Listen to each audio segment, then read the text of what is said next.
just want to show you some dirty game developer tricks in the game that I'm developing. This is Together Moonscape, a co-op game that I'm making set in the moon. And how is the moon made? I mean, how is this made? Are these textures made on the rocks and everything? I think this environment, especially the rocket, but I think this environment is pretty nice. I mean, the lunar mood is actually, I think it's achieved. But I wanted to show you that this is all a lie. So first of all, I'm not using Lumen or Nanite. This is old school light map. And you can see that, for example, if I hide this platform over here, you will see that the shadow is like a sticker. It's in there, okay? And everything works like that. So yeah, you can make very realistic things still using light maps, which is a super cheap technique, okay? But what I wanted to talk first are the textures, okay? And if you take a look at these textures, I think these are pretty realistic textures. But what if I told you that these textures over here have nothing to do with the moon, and I'm just using a desaturation of these are the cliffs. I'm just using a desaturation of the free rural Australia pack. So yeah, everything you see in the moon, in the landscape of the moon, is not actually the moon. Everything you see is actually textures and materials from the rural Australia pack, desaturated and obviously with all the grass out because there is no grass in the moon.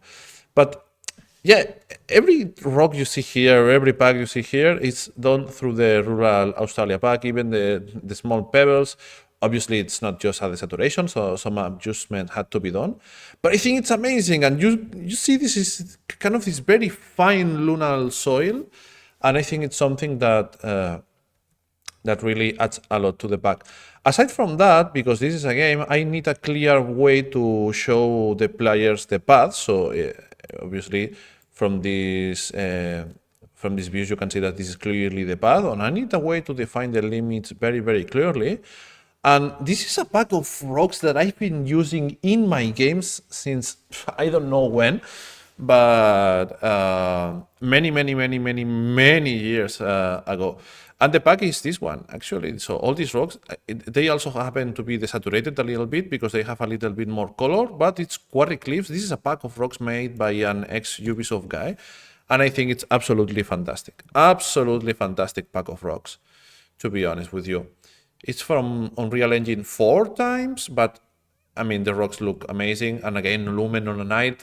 This runs fantastic on a Steam Deck in Together Moonscape.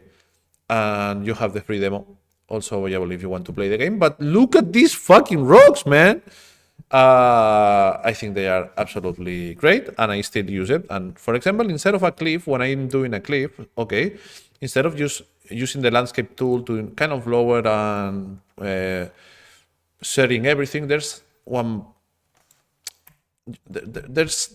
Sometimes you just need to use models, and I just clip the models over here and change the landscape a little bit. And even this big ass crater, it is also made using, little rocks.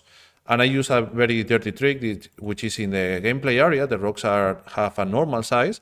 But once you leave the gameplay area, so for example, this rock over here is the same as this rock over here, which is huge. And also in the distance, the rocks, they are scaled down. So when you're up close, okay, so for example, from here, you get a lot of micro detail and everything looks fine.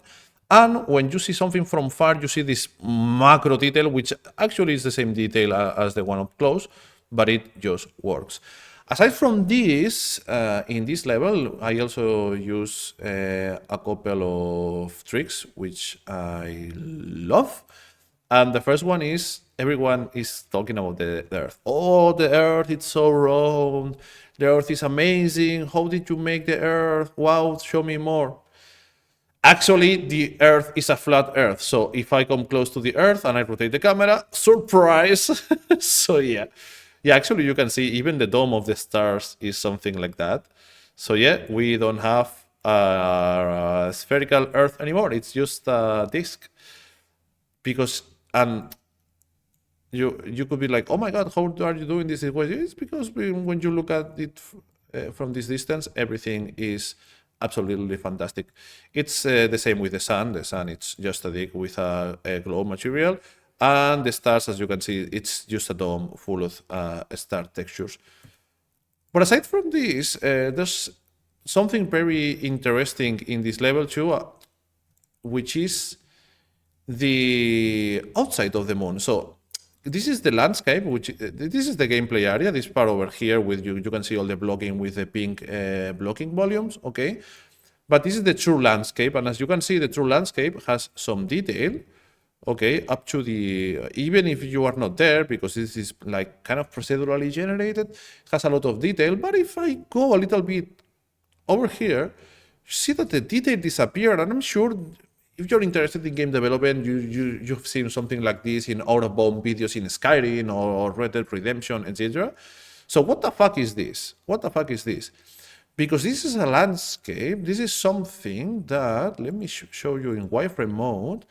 The landscape has a dynamic tessellation. So as you can see, as I get close with the camera, okay, the landscape gets tessellated or untessellated. And if I get far away, the landscape gets untessellated.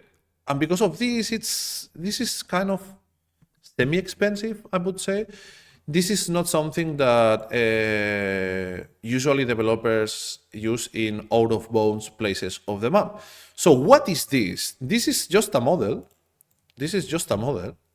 And as you can see, I can put this up. And this is just a model. This is the same thing as this, or as this prop over here, or this rock. This is just a good old static mesh model.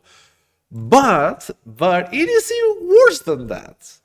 Because look what happens when I rotate this piece. Are you noticing something? So for example, if I rotate this rock over here, okay, let me just rotate this rock. Look at the shadows. The shadows change depending on the rotation of the rock, okay? But if I change this model, the shadows stay there.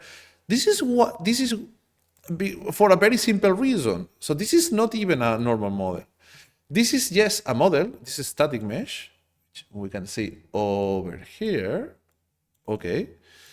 Okay, so this is the static mesh, okay, with a texture, but the texture is not even affected by the light.